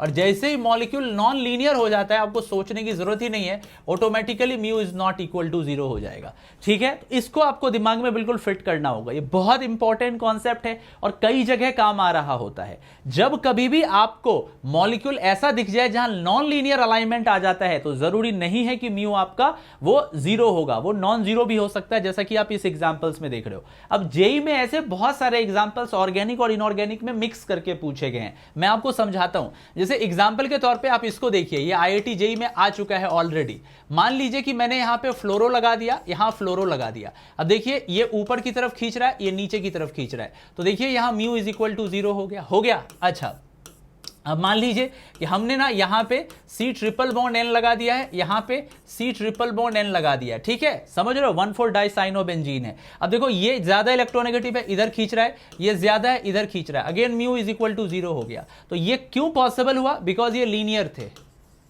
आप मेरी बात समझ रहे हो, ये लीनियर थे, ये लीनियर थे। आप इसी तरीके से मान लो कि अगर हमने यहां पर बेंजीन रख लिया है, थोड़ी देर के लिए सोचो, अज्यूम करो, और अगर मैं यहां पे रख लेता हूं C ट्रिपल बॉन्ड CH रख लेता हूं, और यहां पे C ट्रिपल बॉन्ड CH रख लेता हूं, अगेन सेम कॉन्सेप्ट से देखो, ये लीनियर अलाइनमेंट को अक्वायर किया तो म्यू इज इक्वल टू 0 हो गया। ठीक है, आई होप क्लियर हो गया होगा, परफेक्ट। अच्छा, अब मान लो कि अगर मॉलिक्यूल्स में नॉन लीनियर अलाइनमेंट आ जाते हैं। नॉन लीनियर अलाइनमेंट का क्या मतलब है? जैसे कि मान लो यहां से OH हो गया, यहां से OH हो गया, ये भी जेई में आ चुका है। हम इस मॉलिक्यूल को बुला रहे होते हैं क्विनॉल। ये जो मॉलिक्यूल है क्विनॉल के नाम से जाना जाता है। अब इस मॉलिक्यूल में मैं अगर बोलूं कि म्यू इज इक्वल टू 0, तो बिल्कुल भी काम नहीं करेगा। द रीजन क्या है इसका, वो उस पर भी एक नजर डालो। देखो रीजन ये है कि ये देखो यहां से जो लोन पेयर है और यहां से जो लोन पेयर है और ये वाला जो हाइड्रोजन है, समझ रहे हो मेरी बात, ध्यान से देखो, ये सारे के सारे रिस्पॉन्सिबल कैसे हैं। अब देखो तुमको पता है कि O और H के बीच का जो सिग्मा बॉन्ड है, इसमें फ्री रोटेशन होता है। तुम एग्री करते हो? इसमें फ्री रोटेशन हो सकता है, यहां पर भी फ्री रोटेशन हो सकता है। अब जब यहां पे फ्री रोटेशन हो रहा होगा तो इसका फिक्स पोजीशन नहीं होगा, हो सकता है किसी इंस्टेंट यहां यहां यहां यहां यहां यहां, ये पूरा का पूरा डॉक्टर स्ट्रेंज बन जाएगा। बहुत तरह के मल्टीपल पोजीशंस इसके हो सकते हैं एट अ सेम टाइम, समझ रहे हो। और इसी के हिसाब से लोन पेयर भी अपना पोजीशन चेंज कर रहा होगा। तो होता क्या है कि मिलियंस में से एक ही प्रोबेबिलिटी ऐसी बन सकती है जो कि डायपोल मोमेंट को पूरी तरीके से कैंसिल कर दे, जब दोनों बिल्कुल एक दूसरे में अलाइन हो जाएगा, जो कि ना के बराबर है। इसीलिए देखने को यह मिलता है कि मोस्ट ऑफ द टाइम ये मॉलिक्यूल नॉन जीरो के इक्वल हो जाता है, मतलब ये मॉलिक्यूल पोलर हो रहा होता है। समझ रहे हो मेरी बात, ये मॉलिक्यूल पोलर हो रहा होता है। अब देखो नॉन लीनियर अलाइनमेंट जैसे ही आ जाएगा, जैसे कि मान लो अगर मैं यहां पे O रख देता हूं, यहां Me रख देता हूं, मिथाइल, यहां O, यहां पर मिथाइल, अगेन नॉन लीनियर है, mu is not equal to 0 होगा। और एग्जांपल देखो, मान लो कि मैं यहां पे रख देता हूं NH2 अमीनो ग्रुप, यहां पे भी रख देता हूं NH2 amino group, again non linear है, mu is not equal to 0 हो जाएगा। ठीक है, और बात करते हैं। मान लो कि हमने यहां पे रख दिया SH को रख दिया है, ठीक है, थायोल को रख दिया है, again non linear, mu is not equal to 0। और बात कर लेते हैं, मान लीजिए थायो ईथर रख दिए, यहां S, यहां Me, यहां से S, यहां Me, तो again mu is not equal to 0 हो गया। समझ में आ रही बात? और बात करते हैं। अब मान लीजिए आपसे हम पूछते हैं कि आपको क्या लगता है कि नाइट्रो लगाएंगे तो क्या होगा? थोड़ा सा सोच के मुझे बताओ। अगर मैं नाइट्रो लगा दूं, अगर मैं 1,4 डाइनाइट्रो बेंजीन लगाऊं, तो आपके हिसाब से डायपोल मोमेंट क्या आना चाहिए? अगर आपका आंसर 0 आ रहा है तो बहुत ही बढ़िया, अगर नॉन जीरो आ रहा है तो ध्यान से देखिए बेटा, नाइट्रो में थोड़ा मामला अलग है। नाइट्रो में क्या होता है, देखने को ये मिलता है कि इसका डायपोल इधर, इसका डायपोल इधर, इसका नेट डायपोल ऊपर जाता है, इसका डायपोल इधर, इसका डायपोल इधर, इसका नेट डायपोल नीचे जाता है, और 1,4 डाइनाइट्रो में म्यू इज इक्वल टू 0 हो जाता है। कितनी खूबसूरत बात है ना। तो ये जो बॉन्ड का रोटेशन तुम देख रहे हो, यहां पे भी रोटेशन पाओगे, समझ रहे हो, यहां पे रोटेशन तुम देख रहे हो, इसमें भी ऐसा ही रोटेशन NH2 के NHH में दिखेगा, यहां भी रोटेशन है। इसके वजह से जो नॉन जीरो मोमेंट आ रहा होता है, हम इसको बोल रहे होते हैं रोटामर्स। हम इसको क्या बोल रहे हैं, रोटामर्स। इसका मतलब होता है कि rotations due to a non fix bond. ये बहुत इंपॉर्टेंट है, जेई में आ चुका है, ठीक है। अभी आपको PYQ में भी दिखाएंगे। तो जब जब आपको लगने लगे कि ग्रुप पूरी तरीके से लीनियर है, तो आपको म्यू इज इक्वल टू 0 ले लेना है, और जब जब लगने लगता है कि आपका ग्रुप लीनियर नहीं है, तो आपको mu is not equal to 0 ले लेना है। अब कब कब होगा, तो ये मेरा काम है आपको बताना, ये आपका काम नहीं है सोचना, मेरा काम है आपको बताना। अगर इतने कर लिए तो इसके बाहर अभी क्या कभी भी नहीं आएगा जेई नीट में, इससे बाहर इसी के अंदर पूछा जाएगा। जेई में पूछा भी जा चुका है ये ऑलरेडी, ठीक है। क्लियर हुआ? तो आपको नॉन लीनियर ग्रुप्स और कॉन्सेप्ट ऑफ रोटामर्स मैंने एक्सप्लेन कर दिया, ठीक है बेटा। ओके गाइस, नेक्स्ट पे आते हैं, ये dipole moment of substituted benzene. अब आपको पता है कि जब आप बेंजीन में सब्स्टिट्यूशन लाते हो, आप ऑर्थो मेटा पैरा पे आप जब ग्रुप्स को पुट कर रहे होते हो, 2 या मोर देन 2 ग्रुप्स, तो आपको पता है कि उस कंडीशंस में डायपोल मोमेंट आ सकता है अगर लगाने वाले ग्रुप्स और बेंजीन के बीच में किसी भी तरह की पोलैरिटी हो या पोलर बॉन्ड्स हो। ग्रेट। तो जनरली आपको ये बताया जाता होगा या आप किताबों में पढ़ते होंगे कि ऑर्थो ज्यादा हो जाएगा, मेटा हो जाएगा, पैरा हो जाएगा। ये पार्शियली करेक्ट है, पूरी तरीके से सही नहीं है। मैं तुमको एक्सप्लेन कर देता हूं कैसे। एग्जाम्पल के तौर पे अगर मान लो यहां पर बेंजीन है, समझना ध्यान से, समझना ध्यान से, और अगर मान लो कि मैं यहां पे लेटेस्ट से क्लोरीन लगाता हूं, यहां क्लोरीन लगाता हूं, पहला केस आपको अभी देखो बहुत यूनिक बात पता चलेगी, आप देखिएगा। दूसरा केस और तीसरा केस, ठीक है। यहां हम 3 केस लेते हैं। पहला हमने लिया है 1,2 डाइक्लोरोबेंजीन, 1,3 डाइक्लोरोबेंजीन, 1,4 डाइक्लोरोबेंजीन। बेटा डायपोल मोमेंट की बात करते हैं। देखो एक मोमेंट ऐसे जा रहा है, एक मोमेंट ऐसे जा रहा है, रिजल्टेंट बीच से पास हो रहा है, ये हमारा म्यू रिजल्टेंट है। तो यहां भी इज नॉट इक्वल टू 0 आएगा। मैं मैग्नीट्यूड पे बात करूंगा किसका ज्यादा कम होगा। यहां से देखो एक मोमेंट यहां से जा रहा है, एक मोमेंट यहां से जा रहा है, तो आप क्या देख रहे हो, यहां पर भी म्यू रिजल्टेंट जो है वो बीच से पास होगा, और mu resultant is not equal to 0 होगा। यहां एक ऊपर जा रहा है, यहां एक नीचे जा रहा है, तो यहां पे जो म्यू रिजल्टेंट है वो क्या हो रहा होगा, इक्वल टू 0 हो रहा होगा। अब इन दोनों में से ज्यादा कौन होगा? तो गाइस तुमको बहुत बढ़िया से पता होगा कि अगर 2 वेक्टर्स, मैं फिर से बता रहा हूं, अगर 2 वेक्टर्स हैं, ये वेक्टर A है, ये वेक्टर B है, मान लो मैं नाम दे देता हूं μ1 है, ये μ2 है, और दोनों के बीच का एंगल थीटा है, तो जो म्यू रिजल्टेंट आता है वो क्या हो रहा होता है, square root of μ1 square plus μ2 square plus 2 μ1 μ2 cos theta हो रहा होता है। समझ रहे हो मेरी बात? हाँ जी।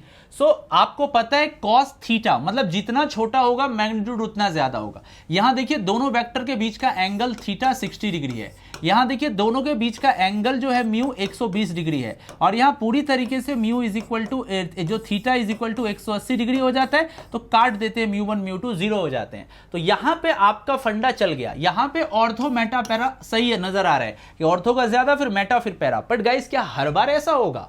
नहीं होगा। ग्रुप के नेचर पे भी तो डिपेंड करेगा। जैसे मैं आपको एक छोटा सा सब्स्टिट्यूटेड का केस दिखाता हूं, जैसे कि मान लो यहां CH3 है, समझना, और यहां Cl है, ये पैरा है, पर मैक्सिमम इसका जो डायपोल मोमेंट है वो पैरा का ही होगा। आप बोलोगे कैसे? यहां देखो उल्टा हो गया, यहां बिल्कुल ऑपोजिट आपको नजर आ रहा है। यहां CH3 धकेल रहा है ऐसे और Cl यहां से खींच रहा है, दोनों के दोनों सेम है, तो यहां पर जो वेक्टर्स हैं वो एडिटिव हैं। एडिटिव होने की वजह से दोनों ऐड हो जाएंगे, और ऐड होने की वजह से इसका जो डायपोल मोमेंट आएगा वो मैक्सिमम आ जाएगा। आ रही है मेरी बात समझ में आपको? बिल्कुल क्लियर हो रहा है? तो यहां ऐसा नहीं है। तो अगर मैं यहां पे आपको बोलूं, अगर मैं कंपेयर करता हूं यहां से CH3 से, और मैं लेटेस्ट से मैं यहां पे Cl लगा देता हूं, ठीक है। और एक केस में मैं ऐसा काम करता हूं, क्या करता हूं, यहां से CH3 लेता हूं और मैं यहां से Cl लगा देता हूं। अब देखो कंपेयर करना, आप थोड़ा सा लॉजिकली सोचो, देखो मैथ लगाओ थोड़ा सा, ये इधर से इधर धकेल रहा है, ठीक है, और ये यहां से यहां खींच रहा है। अगर मैं एंगल की बात करूं तो रिजल्टेंट यहां से यहां नीचे आ रहा होगा, इसके बीच का एंगल जो है वो theta is equal to 60 degree हो रहा है। समझ रहे हो मेरी बात, समझ रहे हो? हाँ समझ रहे होगे। अब देखो ये वाला जो ये इधर से खींचा जा रहा है, ये इधर से धकेल रहा है, रिजल्टेंट को नीचे से ले आओ, यहां से बीच का एंगल 120 डिग्री हो जाएगा। तो अब आप बताओ ज्यादा किस में नजर आएगा? थीटा 60 पे। तो अब इसमें मैं बात करूं तो ज्यादा किसका डायपोल मोमेंट हो जाएगा? पहले होगा पैरा का, इसके बाद होगा मेटा का, और इसके बाद होगा ऑर्थो का। देख रहे हो मामला बदल जाता है। तो लॉजिक अगर लगाओगे तो कभी गलत नहीं होगा, और याद करोगे तो दिक्कत में पड़ सकते हो। तो अभी अभी तुम देख रहे थे ऑर्थो मेटा पैरा हो रहा था, और यहां ये पैटर्न ही बदल के पैरा मेटा ऑर्थो हो गया, क्योंकि हमने थोड़ा सा मैथ लगा के चेक कर लिया थीटा से। थीटा जितना छोटा होगा आपके लिए उतना बढ़िया है। वेक्टर्स आपको देख रहे हो इस डायरेक्शन में इधर और इधर जाने चाहिए, तो हम ऐसा नहीं कर सकते। वेक्टर को लेना होगा इधर इधर, वेक्टर को लेना होगा इधर इधर, तभी अपन एंगल कंपेयर कर पाएंगे। क्लियर है? तो सब्स्टिट्यूटेड बेंजीन सबका क्लियर हो गया होगा। PYQ भी है, वो भी कराएंगे। ओके, अब आगे बढ़ते हैं। आगे बढ़ने से पहले आपके लिए मैं एक बहुत प्यारा सा कोट लेके आया हूं जो मैंने आपके लिए लिखा है कि अगर तुम हमेशा कंफर्टेबल जोन की तरफ भागोगे, आप हर बार ये सोचोगे कि मैं वही काम करूंगा जो मेरे लिए कंफर्टेबल है, मैं अपने कंफर्ट जोन से बाहर नहीं निकलूंगा, तब तक आप में किसी तरह का इंप्रूवमेंट नहीं हो सकता है। क्योंकि आपको पता है सक्सेस तभी मिलता है जब आप अपने कंफर्ट जोन से बाहर निकलते हैं, जब आप उन क्वेश्चंस को, उन कॉन्सेप्ट्स को सीख रहे होते जो आपके लिए रिक्वायर्ड है, या उन चीजों को आप कर रहे होते जिसमें आपको मन नहीं लगा करता था, उन सब्जेक्ट्स को पढ़ रहे हैं जिसमें आपको मन नहीं लग रहा, फिर भी आपके अंदर सीखने की जो वो जिद है वही आपको सक्सेसफुल बनाएगी।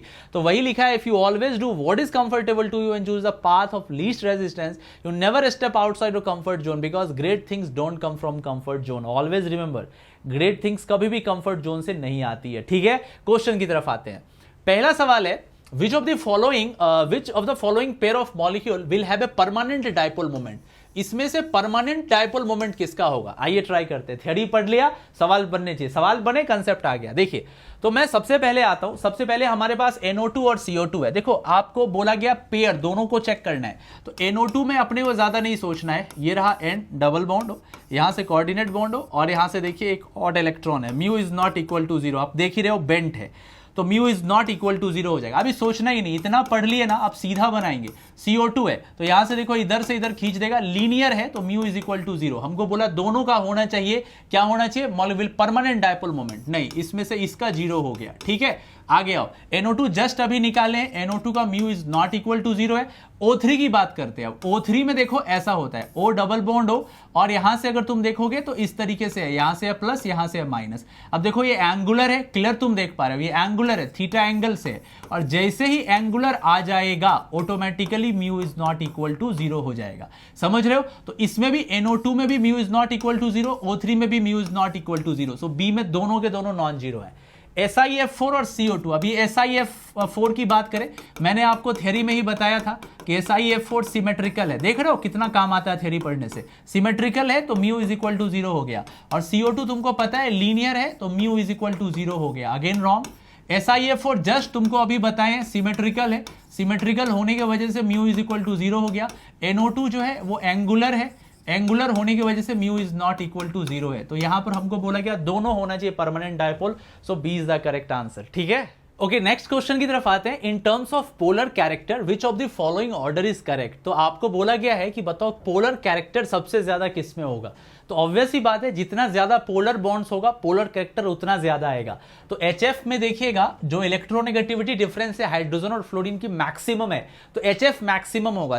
उसके बाद कौन होगा? OH होगा, देन आफ्टर NH होगा, देन आफ्टर HS होगा। आप देख लो यहाँ H2S को रखा गया जो कि गलत है, यहां पर भी H2S पहले है, गलत है। अब बचा HF। अब देखो HF सही है, पर HF के बाद इधर आना चाहिए था H2O, तो ये भी गलत है। ऑप्शन से एलिमिनेट करके ही हम आंसर ला चुके हैं B। पर लॉजिकली जरा सा बात करें तो आपको पता है कि HF में मैक्सिमम पोलैरिटी आ रही होगी, क्योंकि रीजन आपको पता है, यहाँ डेल माइनस यहाँ डेल प्लस है, बहुत अच्छा खासा डायपोल मोमेंट है। मैंने बताया है mu is equal to 1.92 debye, maximum आपको दिख रहा होता है, बहुत कम है। आप इनऑर्गेनिक में जो इससे ज्यादा होते हैं, जैसे HCN इससे ज्यादा होता है, राइट। HF जो है आपका 1.92 है। अच्छा, फिर आ जाते हैं वाटर में। पानी में भी आप जानते हो अच्छा खासा पोलर बॉन्ड नजर आता है, इसका म्यू 1.84 डिवाई होता है। लॉजिक से तो मैंने बता ही दिया, इलेक्ट्रोनेगेटिविटी डिफरेंस।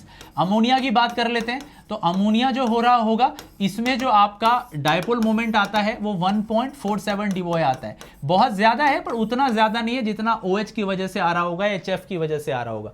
देन आफ्टर हमारे पास H2S आता है। H2S का बहुत ही कम हो जाता है क्योंकि यहाँ पर पोलैरिटी बहुत तेजी से घट रही है और यहाँ पे म्यू जो है वो 0.92 डिवॉय आता है ना, पूरा 1 डिवॉय कम होता है HF से। सो आप डायपोल मोमेंट के हिसाब से लॉजिकली बता सकते थे HF मैक्सिमम है, then H2O, then NH3, then H2S, और बाकी आपको डेटाज मैंने दे दिए। बड़ा काम का है, छोटी छोटी चीजों को आप लोग जरूर समझिएगा, बहुत काम का है। अब जैसे इसमें से मान लो कभी आपसे पूछ दिया जाए कि हाइड्रोजन सल्फाइड में और NF3 में ज्यादा पोलर कौन है, तो आप कंफ्यूज हो जाओगे कि H2S में और NF3 में किसको लेंगे। तो NF3 का डायपोल मोमेंट बहुत कम हो जाता है, 0.4 के आसपास पहुंच जाता है NF3 में, क्योंकि ओपोजिंग वेक्टर्स लग रहे होते हैं। तो हाइड्रोजन सल्फाइड जो है वो NF3 से ज्यादा पोलर हो जाता है। छोटी छोटी मगर इंपॉर्टेंट बात है, ठीक है, दिमाग में जरूर रखिएगा। ओके गाइस, नेक्स्ट क्वेश्चन की तरफ आते हैं। विच of the following is not true about water molecule. पानी के बारे में कौन सा स्टेटमेंट जो है वो सही नहीं है। पहला है कि ये एबनॉर्मली हाई बॉइलिंग पॉइंट दिखाता है अपने बाकी के हाइड्राइड्स के कंपैरिजन में जो कि ग्रुप 16 में होते हैं। सही बात है। आपको पता है कि पानी में हाइड्रोजन बॉन्डिंग पाया जाता है और हाइड्रोजन बॉन्डिंग के वजह से यहां पे हाइड्रोजन बॉन्डिंग है और हाइड्रोजन बॉन्डिंग के वजह से इसमें बहुत जबरदस्त एसोसिएशन होता है और इसका मैक्सिमम बॉइलिंग पॉइंट हो रहा होता है अप्रोक्सीमेटली 100 डिग्री सी।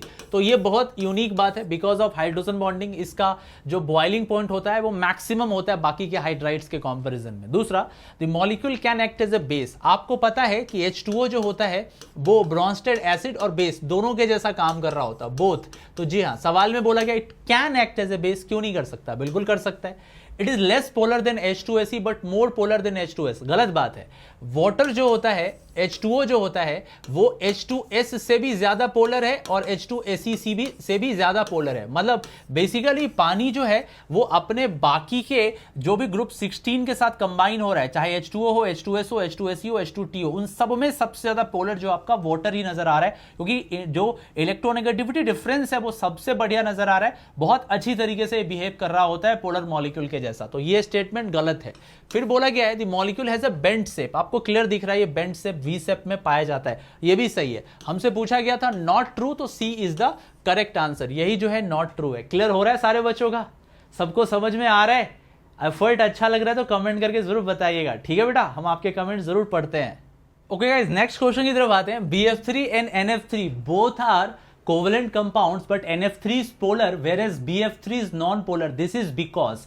क्यों ऐसा होता है? तो सिंपल सा है, आप इनका स्ट्रक्चर ड्रॉ कर लीजिए। देखिए अभी NF3 की हम बात करते हैं तो देखिए यहां पर NF3 है, ठीक है, ये इसका लोन पेयर है। और BF3 की बात करते हैं, देखिए ये यहां से फ्लोरीन है, यहां से फ्लोरीन है, यहां से फ्लोरीन है। क्लियर? देखो NF3 में क्या हो रहा है, लोन पेयर का मूवमेंट ऊपर की तरफ है, ये यहां जा रहा है, ये यहां जा रहा है, ये यहां जा रहा है। तो क्या हो रहा है, यहां पे कैंसिल आउट होने की कोशिश कर रहा है। ये नीचे की तरफ है, ये ऊपर की तरफ है, फिर भी पूरी तरीके से कैंसिल आउट नहीं होता है। Mu is not equal to 0 है, लगभग में 0.24 डिवॉय तक ये पाया जाता है। जब हम BF3 में यही चीज कर रहे होते हैं तो BF3 आपको सिमेट्रिकल दिख रहा है, ठीक है ना। ये सिमेट्रिकल नहीं है बेटा, ये असिमेट्रिकल है।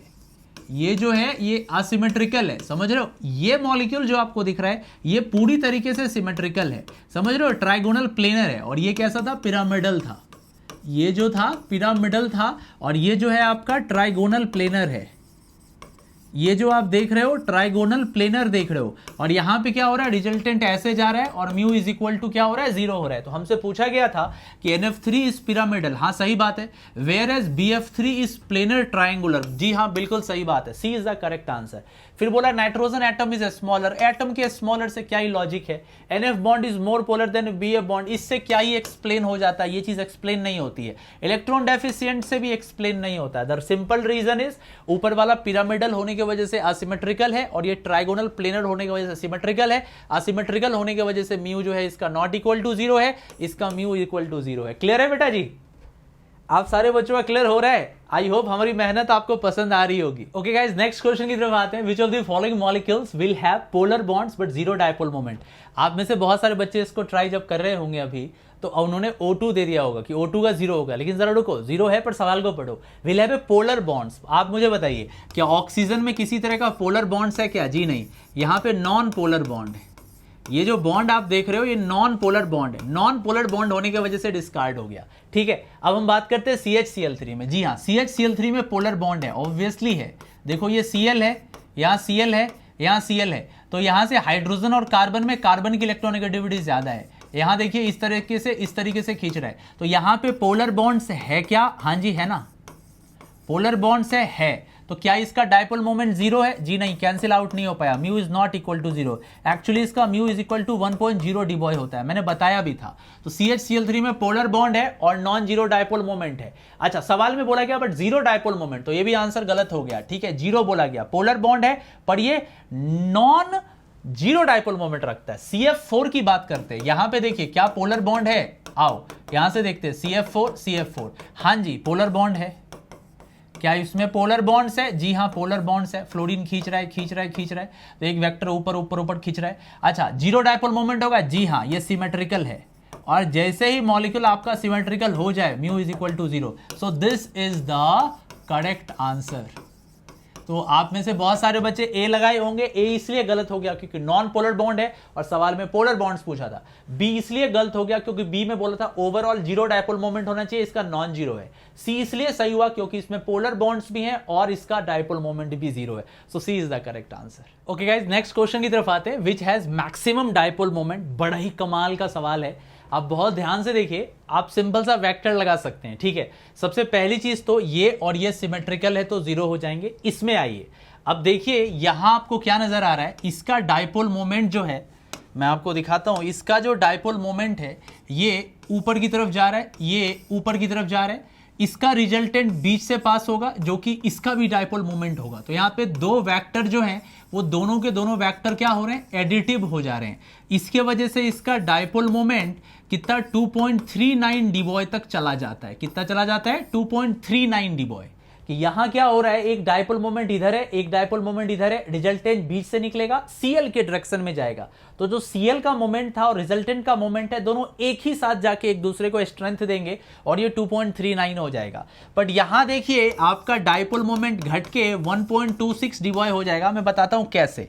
देखो, इसका डायपोल मोमेंट ऊपर और इसका नीचे, ये तो दोनों एक दूसरे को कैंसिल आउट कर रहे हैं। जो एक डायपोल मोमेंट इस वेक्टर का है, इसके वजह से ही आपको जो डायपोल मोमेंट दिख रहा होगा, तो ये दोनों के दोनों non zero dipole moment show करेंगे। पर यहां देखिए सिमेट्रिकल है, यहां से म्यू इज इक्वल टू 0 हो गया, यहां से ऊपर और यहां से नीचे, तो again mu is equal to 0 हो गया। तो कंफ्यूज मत होइएगा, 1,2,3 ट्राइक्लोरोबेंजीन का डायपोल मोमेंट जो है वो 1,2,4 ट्राइक्लोरोबेंजीन के मुकाबले में ज्यादा होता है। ठीक है, नेक्स्ट क्वेश्चन में बोला गया है the correct order of dipole moment is. ये भी बड़ा प्यारा सा सवाल है, आप सिंपल सा चेक कर सकते हैं। फर्स्ट ऑप्शन से स्टार्ट करते हैं।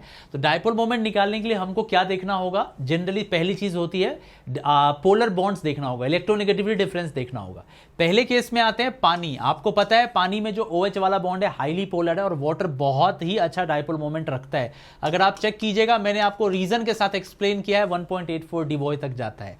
अब रही बात अमोनिया, NF3 और CH4 में। CH4 हमारा सिमेट्रिकल मॉलिक्यूल है, यहां पर पोलैरिटी आपको नजर नहीं आ रही है, तो म्यू इज इक्वल टू 0 हो जाएगा, इस पे सोचना ही नहीं। अब रही बात NH3 और NF3 में, तो मैंने आपको थोड़ी देर पहले बताया कि ये आपका 1.47 डिबॉय होता है और ये 0.24 डिबॉय होता है। कैसे होता है तो वो देख लीजिए। पहली बात तो दोनों का दोनों अनसिमेट्रिकल है, राइट। अब इसमें क्या हो रहा होता है कि जो नाइट्रोजन ज्यादा इलेक्ट्रोनेगेटिव है तो बॉन्ड इधर खींचेगा, ये भी इधर खींचेगा, ये भी इधर खींचेगा, तो नेट डायपोल मोमेंट ऊपर की तरफ जाएगा जो कि लोन पेयर का भी मोमेंट है। तो सारे के सारे सेम डायरेक्शंस में जा रहे हैं।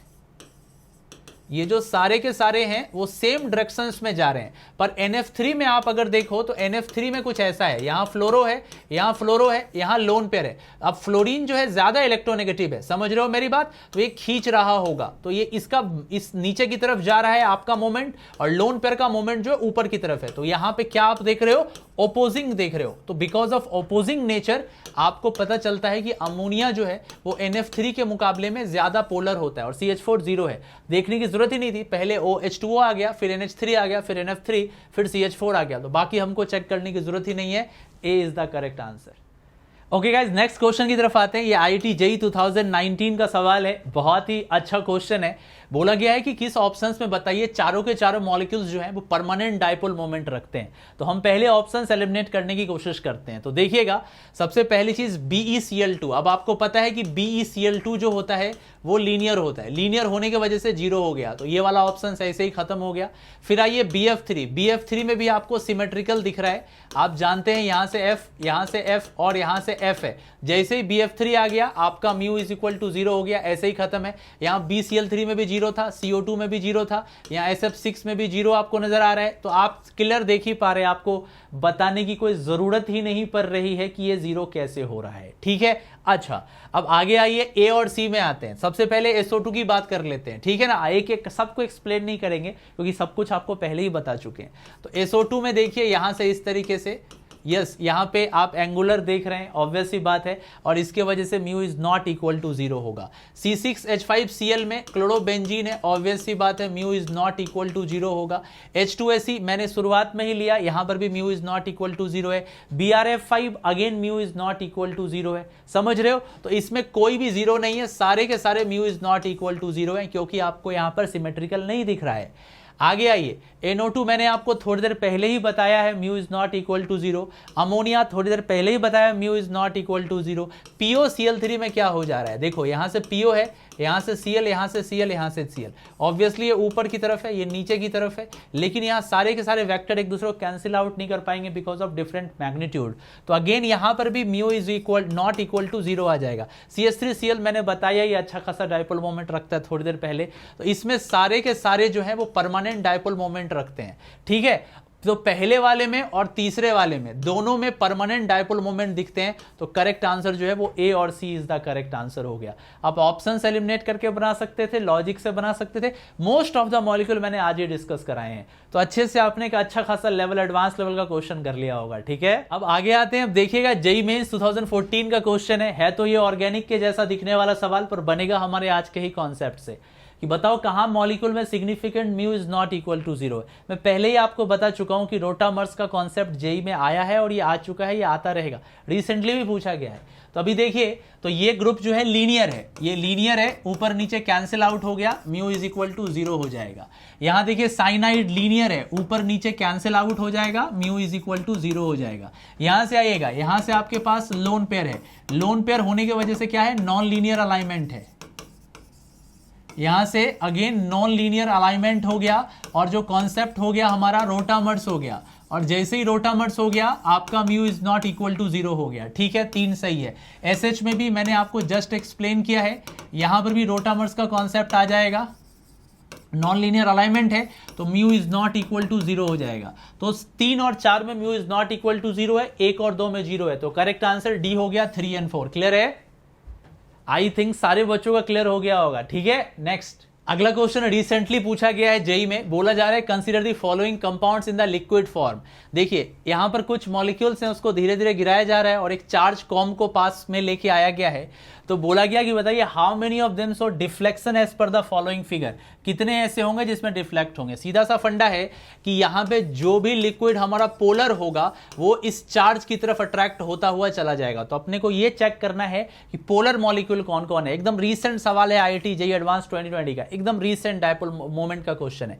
O2 की बात करेंगे, O2 मैंने पहले ही बोला ये नॉन पोलर होता है, यहाँ पैरामैग्नेटिक डायमैग्नेटिक का कोई सवाल नहीं है, वो मैग्नेटिक फील्ड में दिया जाता है, यहाँ चार्ज कॉम लाया गया है, राइट। तो इसमें किसी तरह की पोलैरिटी नहीं है, कैंसिल। HF परमानेंट पोलर होता है, H2O परमानेंट पोलर होता है, अमोनिया परमानेंट पोलर होता है, हाइड्रोजन पेरोक्साइड परमानेंट पोलर होता है, CCl4 सिमेट्रिकल है, नॉन पोलर, CHCl3 पोलर होता है, C6H6 जो है ये अगेन आपका कोई पोलैरिटी नहीं है, सब कैंसिल आउट हो जाता है, तो ये 0 हो जाता है। और क्लोरोबेंजीन आपका पोलर हो गया, तो 1 2 3 4 5 6, तो 6 ऐसे स्पीसीज हैं जो कि जब इस लिक्विड स्ट्रीम से गिराए जाएंगे तो इस कॉम की तरफ अट्रैक्ट हो जा रहे होंगे। तो करेक्ट आंसर 6 हो गया आपका, ठीक है। अब गाइस सबसे बड़ी इंफॉर्मेशन अभी आपके पास आती है, आपके रिक्वेस्ट पे ब्रेनांजा 2.0 और लक्ष्य 2.0 लॉन्च होने जा रहा है। ये बहुत जबरदस्त लॉन्चिंग होने जा रही है, और ये लॉन्च जो है आपका 18 अप्रैल को 7 शाम में होगा ऑर्गेनिक केमिस्ट्री में BOC IUPAC हाइड्रोकार्बन से। और इनऑर्गेनिक केमिस्ट्री में बोरोन एंड कार्बन फैमिली 16 अप्रैल 7:30 बजे से ब्रिनांजा और लक्ष्य जो है अनअकैडमी पे लॉन्च हो रहा है। तो अगर अभी तक आप प्लस में नहीं है तो फटाफट प्लस पे आइएगा। ये एडवांस और मेंस दोनों को कवर कराएगा, ऑर्गेनिक इनऑर्गेनिक दोनों चल रहा है, ठीक है। अच्छा, इसके अलावा बताना चाहेंगे हमारा एस बैच आया हुआ है। तो आप में से जितने भी बच्चे हैं जो मुझसे पढ़ना चाहते हैं, ये बहुत बड़ी जानकारी एक्चुअली, आप इसको इग्नोर कर रहे होंगे, पर ट्रस्ट मी, ये जितना लेक्चर में मैंने बोला ना उससे 1000 गुना ज्यादा इधर है। यहाँ पे ऑर्गेनिक है, इनऑर्गेनिक है, फिजिकल है, मैथ है, फिजिक्स है, सब है। तो आप इस बैच में जरूर आइए, ये मेंस और एडवांस दोनों को कवर करेगा। ये बैच तो वैसे 13 से स्टार्ट हुआ है, पर मैं आपको बता दूं कि इस बैच में मेरी क्लास जो है वो 20 से स्टार्ट हो रही है। तो अभी तक मेरी क्लास स्टार्ट नहीं हुई, केमिस्ट्री स्टार्ट नहीं हुई, मैथ की 1-2 क्लासेस हुई हैं। तो छूटा तुम्हारा कुछ भी नहीं है, 0.1% भी नहीं। तो इस बैच में अभी भी आ सकते हो, और जब भी प्लस पे आओ कोड यूज करो IITN एक्सप्लेन्स, मैक्सिमम डिस्काउंट और एक्सटेंशंस मिलेंगे आपको, ठीक है। इसके अलावा मैं आपको बताना चाहूंगा ऑफर चल रहा है। ऑफर में आपको बहुत कुछ दिखता है। 3 महीने में 1 महीने का सब्सक्रिप्शन फ्री है, तो इसमें भी आप जो है वो एक्सटेंशन का फायदा उठा सकते हैं। आपको 4 महीने का सब्सक्रिप्शन 3 महीने के प्राइस में ही मिल जाता है। आप डिस्क्रिप्शन में जाइए, वहां पर लिंक है, क्लिक कीजिए और सब्सक्रिप्शन लेते टाइम कोड यूज कीजिएगा। कोड हमारा IITN एक्सप्लेन्स है, ठीक है बेटा। इसके अलावा हमारा इमर्ज बैच आया है। तो जो भी बच्चा 2 साल हमसे पढ़ना चाहता है, 2 इयर्स वाले जितने भी बच्चे हैं, वो जरूर से जरूर आइए। कोड हमारा IITN एक्सप्लेन्स है, 2 साल वाले बच्चों के लिए बहुत ही ज्यादा इंपॉर्टेंट है, ठीक है। इसके अलावा मैं आपको बता दूं 12 मंथ में ऑफर है 3 महीने का, 24 में भी ऑफर है 3 महीने और 24 महीने एक्सटेंशन का। बड़ा ही कमाल का ऑफर है, आप जरूर फायदा उठाएं और जरूर प्लस पे आए। मैं बता रहा हूं ना, प्लस ऐसा नहीं है कि मैं ऐसे आगे कुछ बोल रहा हूं, प्लस पे आने के बाद पता चलता है कि कितनी लेट मैंने कर दी, ठीक है। जब आप प्लस पे आइएगा तो आपको पता चलेगा यार ये तो अलग ही लेवल की दुनिया है, अलग ही टाइप का वर्ल्ड आपको दिखता है, ठीक है। तो आई होप आपको आज का सेशन बहुत पसंद आया होगा। आप लोग जरूर कमेंट करके बताइएगा आपका फेवरेट मोमेंट कौन सा रहा, कौन सा क्वेश्चन आपके लिए बहुत हेल्पफुल रहा। और चैनल पे नए हैं तो सब्सक्राइब कर दीजिएगा और दोस्तों तक शेयर मैक्सिमम कीजिए। हम वीडियो रेगुलर लाने की कोशिश कर रहे होंगे, ठीक है। अपना बहुत ख्याल रखिए, तब तक मुलाकात होती है आपसे, बाय।